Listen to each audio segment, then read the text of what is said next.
Hi, welcome everyone. My name is Erin Prada. I am with the Wildlife Conservation Society, and right now we are broadcasting from one of WCS's 5 wildlife parks located in New York City. Right now we're in the Bronx, and I'd like to welcome not only our live viewers, but 2 schools that are joining us. We have the Neil M. Ross School, located in Canada. They're in St. Albert, Alberta.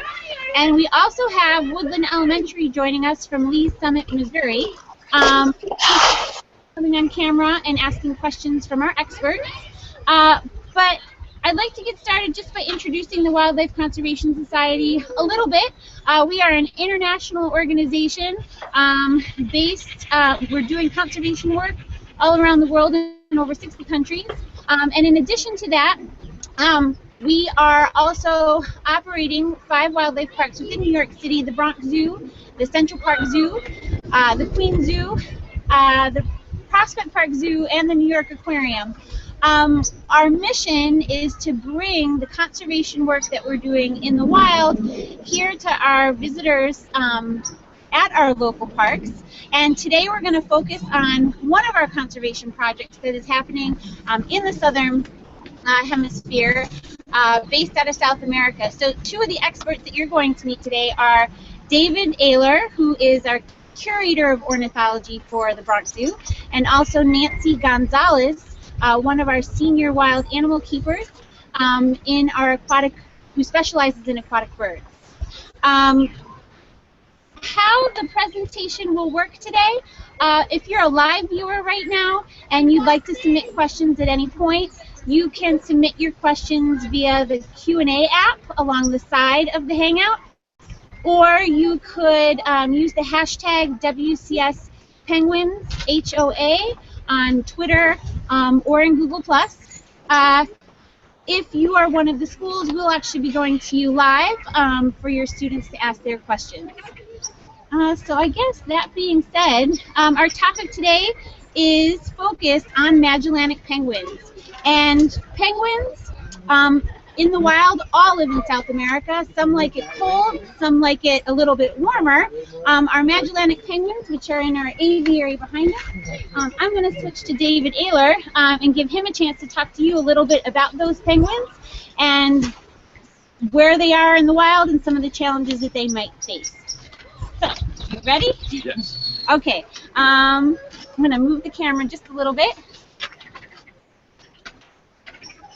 I'm David. All right. Okay. Okay. So my name's David Aylor, and I'm Curator of Ornithology here at the Bronx Zoo. And that means that basically I'm taking care of all the animals that have feathers. So if there's a bird in the park, we take care of those. But more importantly, we're also responsible for projects that help conserve habitat and the birds in the wild. So what we have behind me is the Aiken Aviary. It's a very large flight cage where we house birds from Patagonia. So we have Inca terns, we have Magellanic penguins, we have steamer ducks, and a few other birds. But basically, this is a huge outdoor area that replicates Patagonia. And Patagonia is the southern part of South America. It goes from the Argentine coast up to the Andes, all the way to the other side of the coast on the Chilean side. And what we represent here is the coastline of Patagonia. And why is that important? It's important because what we're really looking at are the oceans. And you have to realize that the oceans of the world cover 3/4 of the Earth. They have more than 97% of the water of the world. And the health of the oceans affects all of us. It affects the air we breathe. It affects the food we eat. It has a huge effect on the climate. The cold spell that we're facing throughout northern North America right now is because of a storm that developed over the Pacific Ocean, and it affects us here. So it's very, very important. And with climate change, those weather patterns are changing, and we have to determine what's going on in the world. So the other part of that is the fish that are in the ocean. And right now, we're taking out 10,000 pounds of fish from the ocean every hour, and we just can't sustain that. So we have to look at to see what we can do and what effect it has on wildlife. So why are we talking about penguins and the ocean? Well, the reason for that is that there are millions of penguins and other seabirds that come up onto shore, but they spend most of their life in the ocean. So they're depending on the fish and the krill and all of the other life that's in there to eat, but they come up onto the shore so that they can breed. They have to lay their eggs there. And that gives biologists a chance to actually look at that, see what the trends of those populations are, see how healthy those animals are, and if they're doing well in the wild. So, back here we have Magellanic penguins. There are 18 species of penguins. 11 of those are threatened because of the health of the oceans. They range from very small little penguins from Australia and New Zealand to very large emperor penguins that live on in Antarctica. The Magellanic penguins are found, again, along the coast of Patagonia, which is in the southern hemisphere.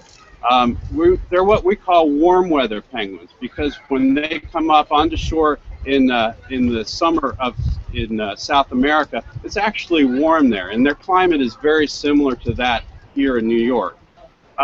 Magellanic penguins got their name because they were discovered by Ferdinand Magellan in the 1500s. And there are about 1 million pairs of Magellanic penguins throughout that coastline. They eat small fish, they eat krill, they eat squid, and they actually swim up to 15 miles an hour or fly underwater to catch that food in their mouth. They can dive down to 250 feet below water or below the surface to find that food.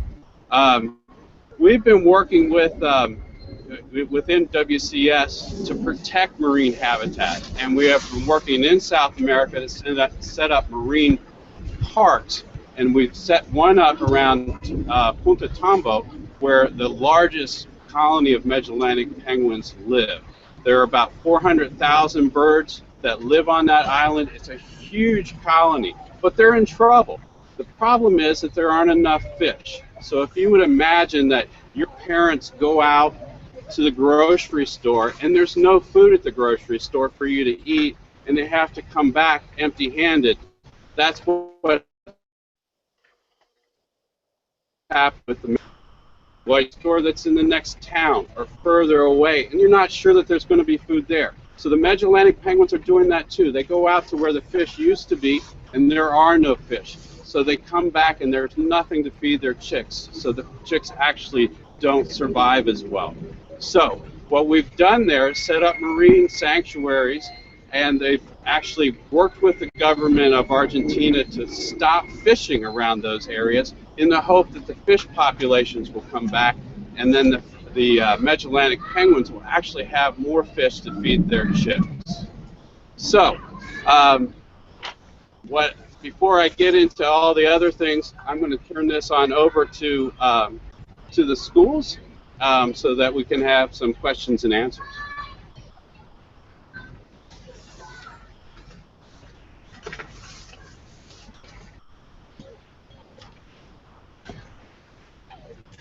Hi, so at this point, would students in Ross School in Alberta like to ask any questions?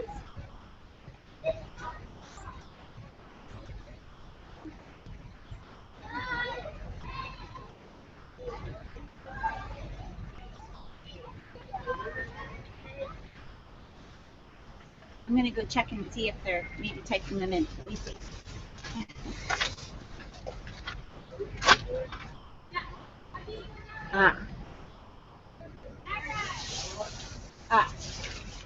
Dave. Yeah. Students at Neil Ross School would like to know, I think for some reason they're on mute, we can't get them unmuted right now, but they're curious how many penguins we have here at the Bronx Zoo, because right now they're not seeing very many. Okay, we have 12 Magellanic penguins here. They came from other zoos. We actually have what's called a species survival plan.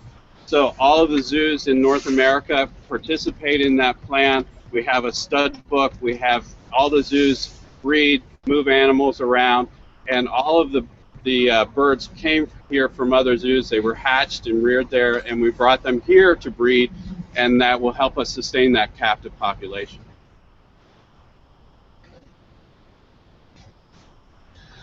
Neil Ross, do you have any other questions you'd like to ask before we move on?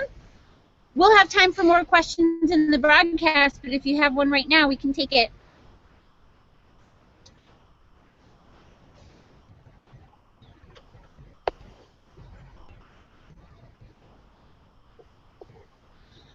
So Neil Ross is wondering, in addition to that, for the Magellanic penguins, when they're out in the wild, how fast can they swim? Okay, these guys can swim around 15 miles an hour. They actually fly just like other birds do, but they fly underwater. And you have to think about it. You have to go pretty fast in the water because they don't have anything to grab fish like we would. They can't fish for fish like we would, so they actually have to catch the food in their mouth. So they swim very quickly, grab the fish in their mouth, and then they manipulate it and have little barbs on their tongue and the roof of their mouth to get the fish down. So they can swim very fast, a lot faster than we can.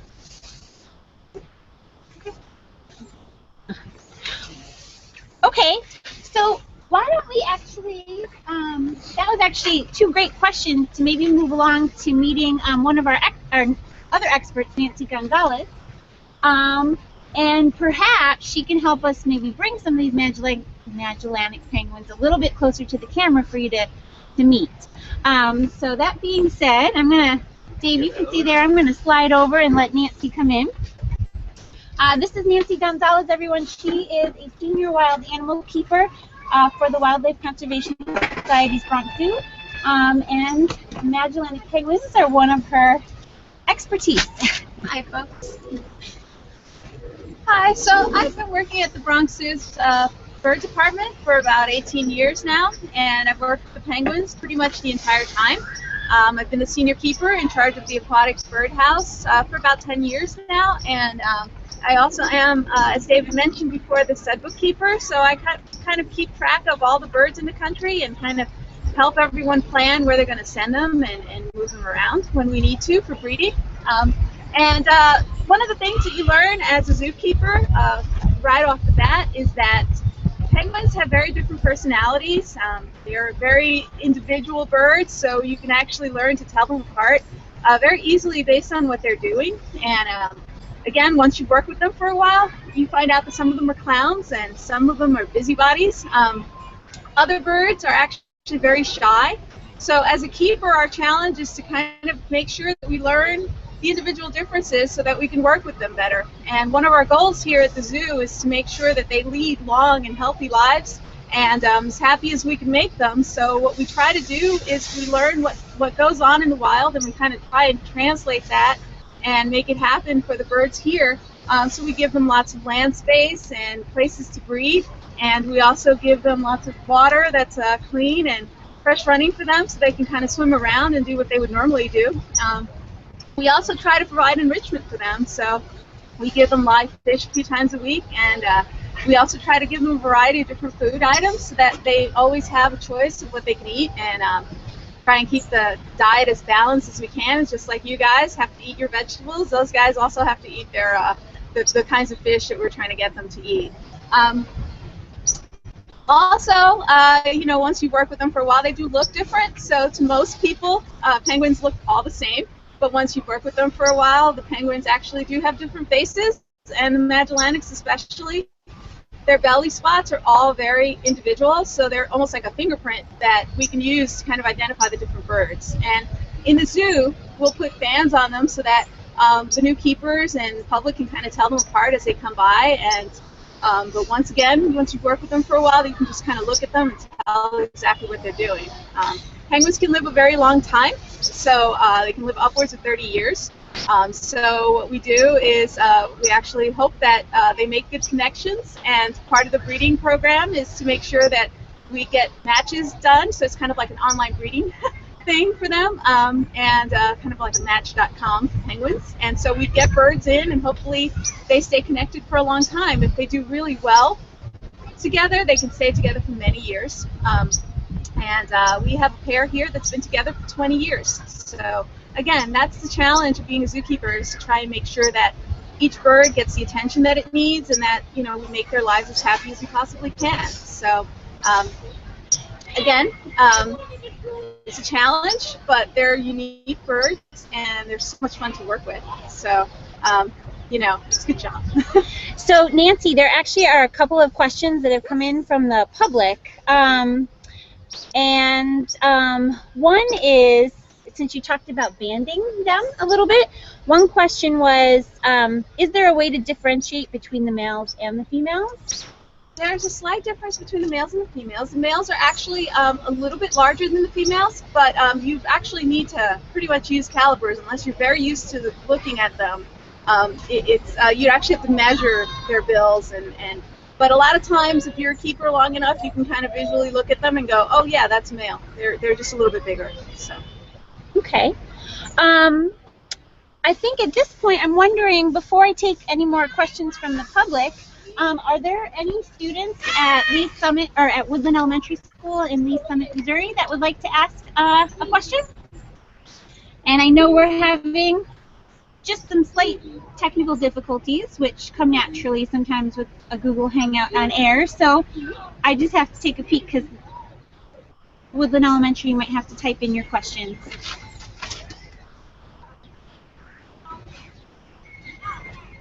We're just going to give them a few seconds to do that. How did your penguins get there, and when did you get them?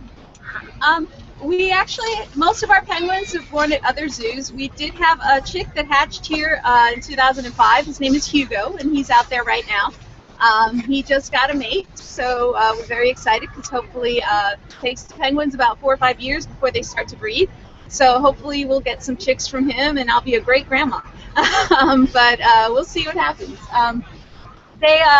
All the penguins, for the most part, they've been raised in other zoos, and they get brought down here again as part of the breeding program. So we usually get, you know, to choose and hopefully move around birds as best we can.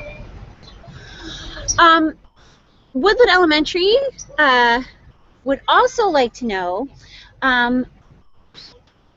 how exactly do you make the Magellanic penguin habitat here at the zoo? Okay, so we have a really great exhibit shop. It's a group of artists that work here at the zoo, and they actually can kind of create things for us out of cement, and it kind of looks like natural rock formations, but a lot of this is actually simulated. So there's river rock on the island, and we actually put large hoses into the pool so we can fill up this giant pool, but these red cliffs behind you are all man-made, and they look absolutely stunning. So you know, they work very hard at what they do, but we're really proud of the work that they do here. So I just want to check back with our main camera control. At this point, I'm curious, do we have video footage that we could show, or? Okay, so we're about to show a little bit of video footage. Since we are live at the Bronx Zoo, we can't always predict, and you can totally vouch for me, Nancy, we can't always predict when we're going to see the animals or not. So right now the Magellanics look like they've chosen to kind of stay in some of their nooks and crannies in the exhibit. So last week, Nancy was great to put on Google Glass, and we're going to just play you some short video footage of her interaction with the Magellanics while wearing Google Glass.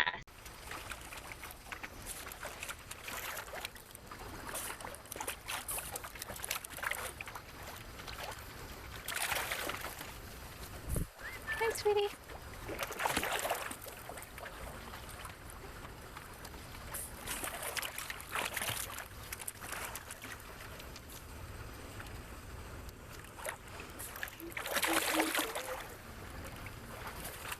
Sorry, honey. Here. Would you like some? No?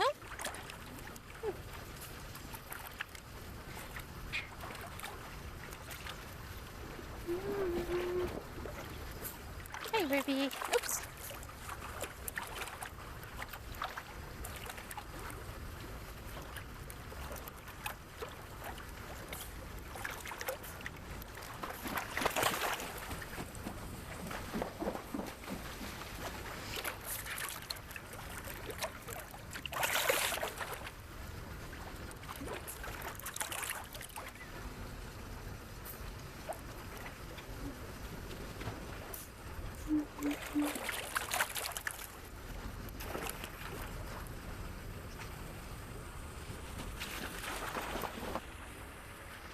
Okay. I'm gonna walk around and check on everyone.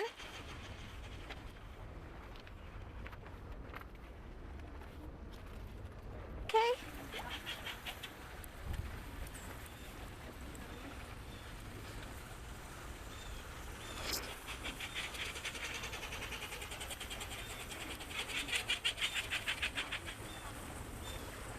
Hi guys.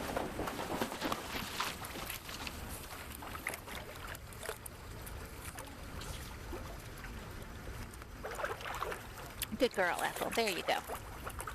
Sweet girl. Hi. Hey, Ruby. Ethel. Good girl. Ruby. Another one? Sorry. Great. All right, we're going to come back to Nancy and Dave. We're going to close out that video. I guess we started a little bit late, so we're going to kind of wrap up a little bit. So Dave and Nancy, did you want to talk a little bit more about Wildlife Conservation Society as an international conservation organization, what our role has been or is right now in helping these penguins to really survive and persevere in the Patagonian habitat? Okay. Again, we were talking a little bit before about how much fish is coming out of the ocean. There's 10,000 tons every hour that's coming out. And we're monitoring seabirds along the coast, and we're looking at the interaction between fisheries and climate change and those populations. So we're not only monitoring the Magellanics, but we're monitoring the other seabird populations throughout that area. They have set aside a huge portion of the seascape around Argentina to protect those fisheries and to protect the seabirds. They've banned the fishing and created that park, but there's also things that you can do at home. So, conserving water is hugely important. Making sure that we don't emit too many carbons into the atmosphere. So make sure that we change light bulbs to compact fluorescent or LEDs. And then when you go buy fish yourself, make sure that it's a sustainable fish population. So that tilapia, farm-raised trout, things like that. So we combine what you can do at home with the work that we're doing in the field to protect these animals for the long term. Okay, well, I know really quick before we head out, I just wanted to thank all of the live viewers for participating, and especially to Woodland Elementary and Neil M. Ross up in Canada for being available to participate live as live participants for our first ever Google Hangout on air. There will be an archived recording of this broadcast on the WCS YouTube channel, so please feel free to share it with family and friends, and join us on Google Plus for future announcements for upcoming broadcasts. We're hoping to have approximately 8 more broadcasts through springtime, so keep watch. We'll have announcements there, and have a great day, everyone. We're just going to sign out from the Bronx, New York. Bye.